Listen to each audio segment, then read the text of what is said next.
How's it going, everyone? It's Classical Greg again. So today let's talk about one of my favorite symphonies by Mozart, his Symphony number 36, which is nicknamed the Linz Symphony for reasons I'll explain shortly. Of all the quote-unquote late symphonies by Mozart, this one may be the least famous, but who knows? Maybe this video can help change all that. The work was composed in 1783, not long after Mozart's marriage to Constanze Weber. He was in the middle of a trip back to his hometown of Salzburg, a city he hated, by the way, in order to try to make amends with his father Leopold, who did not wholly approve of the marriage to Constanze. So while stopped over in the city of Linz, Austria, where the symphony gets its name, Mozart received an invitation to perform a concert at the court, but since he did not have any symphonies with him, he of course decided to write a new one over the course of just a few days. So despite the quick turnaround on the composition, it is clear from this work that there were numerous compositional ideas just rolling around in Mozart's noggin that he was dying to try out. The work is the first of his 41 symphonies to begin with a slow introduction, or a mini overture, if you will, which immediately says to the world, hey, I'm a big boy composer now. This structural addition was likely an influence from the work of Joseph Haydn, whose innovations in symphonic and string quartet repertoire really can't be overstated. So as the piece begins, Mozart quickly cycles through a curiously large number of thematic ideas in the space of just 19 measures. He starts with a bold, over-dotted figure, reminiscent almost of a Baroque French overture.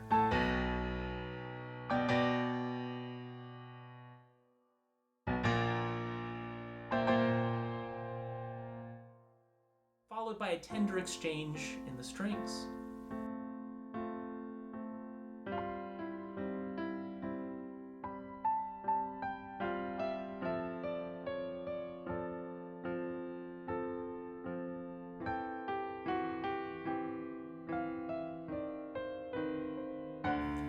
And next comes a wry duet between the bassoon and oboe, hinting at a spicy dominant 7 flat 9 harmonic progression.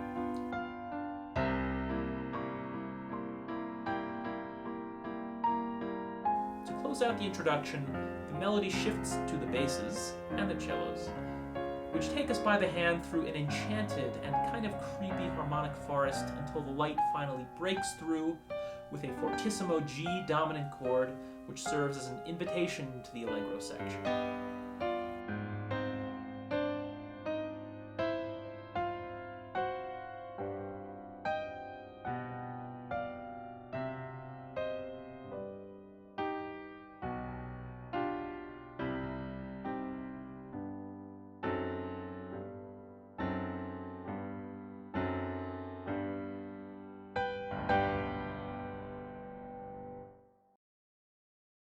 So what I believe to be a feature of Mozart's unique sound is in his harmonic spacing and his clever use of first inversion chords.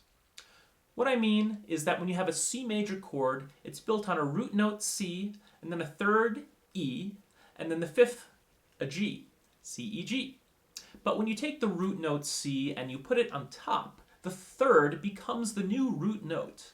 And the effect is that you still have a chord recognizable as C major, however it hits differently. There's almost a cheeky instability to this chord structure, which is known as first inversion.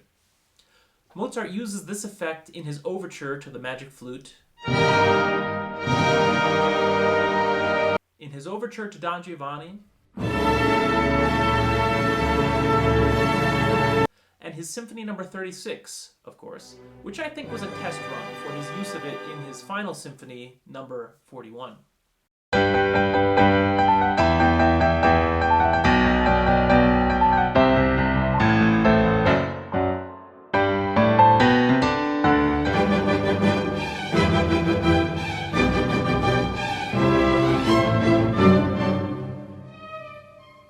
Another feature in the Linz Symphony is the so-called Mannheim Rocket style of orchestral writing, which Mozart is thought to have first encountered during his travels in 1777 when he was searching for employment outside his hometown of Salzburg. This rocket motif also shows up in the bass lines of several of Mozart's symphonic works, such as the overture to Der Schauspieldirektor and in the final movement of Mozart's 40th Symphony. But here, it shows up in a devilishly difficult incarnation that continues to terrorize bass players to this very day.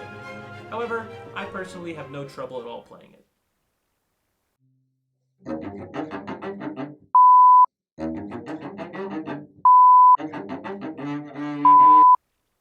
And speaking of bass players, the movement ends in a very typical Mozartian fashion, which is to say that after everything is said and done, and all the themes are developed in a proper classical manner, and you're ready to turn off the lights and go home, you get bonus music as a way of wrapping things up.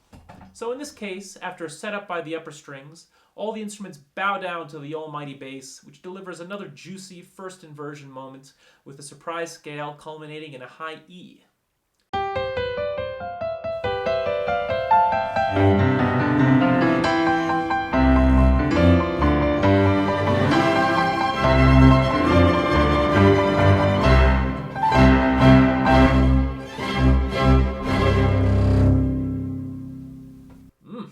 So good. Obviously, there are still 3 more movements to go, but I'd be curious to see what your thoughts are on those. So, is this laziness on my part, or an appropriate use of the cloud to leverage the participation of all you adoring fans out there? We may never know, but I definitely do invite you to write your observations, thoughts, or theories about this symphony in the comments below, and I'll react to them in a later video. So that's all for now, and happy practicing.